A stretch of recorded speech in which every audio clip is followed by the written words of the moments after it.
সকালে উঠেই যে ফোন নিয়ে বসেছ, অনুযোগের মতো শোনালো কথাটা ইন্দ্রাণীর মুখে। দীপঙ্কর শুধু মাথা নাড়ল, কোনো সাড়া করল না। মিনিট 10 পরেও একইভাবে ফোনে মুখ গুজে বসে থাকতে দেখে ইন্দ্রাণী ফের বলল, কত বেলা হলো খেয়াল আছে? ফোনটা রাখো এবারে। উঠছি, একটু দরকারি কাজ করছি আমি। তুমি যাও, তোমার কাজ করো, বিরক্ত হয়ে বলল দীপঙ্কর। 8টা বাজে কিন্তু। ফোন থেকে মুখ না তুলেই দীপঙ্কর বলল, বাজুক, তুমি যাও। বলেই মুখ তুলে জিজ্ঞেস করলো, ও হ্যাঁ, আমার অফ হোয়াইট শার্টটা গতকাল ইস্ত্রি করতে বলেছিলাম, করেছো? ইন্দ্রাণী জিভ কাটল, ইস, একদম ভুলে গেছি।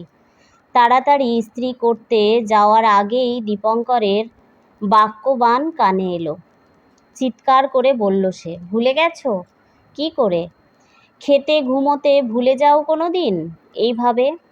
কথাটা বলেই দীপঙ্কর তৎক্ষণাৎ বুঝল ঠিক বলেনি সে, কিন্তু তীর বের হয়ে গেছে যখন, তখন আর পেছনোর উপায় নেই। সেই অভ্যাসও নেই তার। সে চেঁচিয়ে বলল, নিজের কাজটুকুই করতে ওনার মনে থাকে না, আর আমার কাজের জন্য কৈফিয়ত চাইতে আসে। কেন ফোন নিয়ে বসে আছি?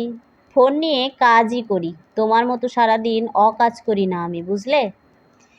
ইন্দ্রাণী ক্ষণিকের জন্য দাঁড়িয়ে বিস্ফোরিত চোখে তাকালো দীপঙ্করের দিকে। তারপর দৌড়ে গেল পাশের ঘরে।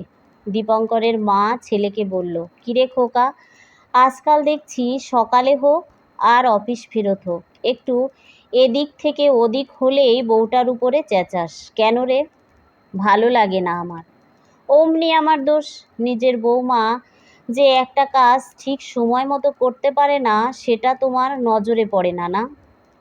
দীপঙ্করের মা যুক্তি দেখায়, কে করে রে? যেটুকু করার ও তো করেই। নিজে তো রোজ সকালে ফোন নিয়ে বিছানায় আধ ঘন্টা কাটিয়ে দিস। দীপঙ্কর বিরক্ত হয়ে ফোনটা এবারে টেবিলে প্রায় ছুঁড়ে দিয়ে বাথরুমে ঢুকলো। তার মা বরাবরই সেই ছোট থেকেই দেখছে অন্যরকম। ওনাকে যুক্তি দিয়ে না বুঝালে কপালে দুঃখ থাকে। বুঝলো আর কথা বাড়ানো ঠিক হবে না। কোনো এক অলিখিত কারণে ইন্দ্রাণীকে সাপোর্ট করে তার মা সব সময়। এটাই তার সহ্য হয় না কিছুতেই। মাথাটা ঠান্ডা করতে শাওয়ার চালিয়ে দেয় সে। ইন্দ্রাণী চোখ মুছল ইস্ত্রি করতে করতে। আজ শেষ পর্যন্ত খাওয়ার খোঁটা। প্রায় সময় এটা সেটা নিয়ে তাকে খোঁটা দেয় দীপঙ্কর। সে নাকি ব্যাকডেটেড। দীপঙ্করের অফিসের আর ফেসবুকের ফ্রেন্ডের মহিলারা কত স্মার্ট।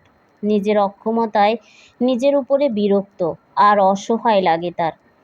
কেন সে এত করেও মনের মতো হতে পারে না? দীপঙ্করের মা বৌমার নাক টানার শব্দ শুনে একটা দীর্ঘশ্বাস ফেলেন। ছেলেটা ঠিক ওর বাবার মতো হয়েছে। তিনি তো গেছেন, কিন্তু রেখে গেছেন উপযুক্ত উত্তরসূরিকে। সারাটা জীবন বউয়ের উপর চোটপাট, বউকে ছোট করা, সারা জীবন নিজে ভুগেছেন এই যন্ত্রণায়। তাই ইন্দ্রাণীর কষ্টটা উপলব্ধি করেন ভীষণ রকম। তিনি অনেক চেষ্টা করেছেন ছোট থেকে ছেলেকে সঠিক শিক্ষা দিতে, কিন্তু বাবার আশকারাতে বিশেষ পেরে ওঠেননি। তাই এখন মাঝে মাঝে ছেলের এমন উল্টোপাল্টা ব্যবহারে ভীষণ বিরক্ত হন তিনি। বিরক্ত মুখে নিজের ফোনটা হাতে নিয়ে দেখলেন হোয়াটসঅ্যাপ স্ট্যাটাসে বিশ্ব নারী দিবসের শুভেচ্ছার ছবি পোস্ট করেছে তার ছেলে। ভুরু কুঁচকালো তার।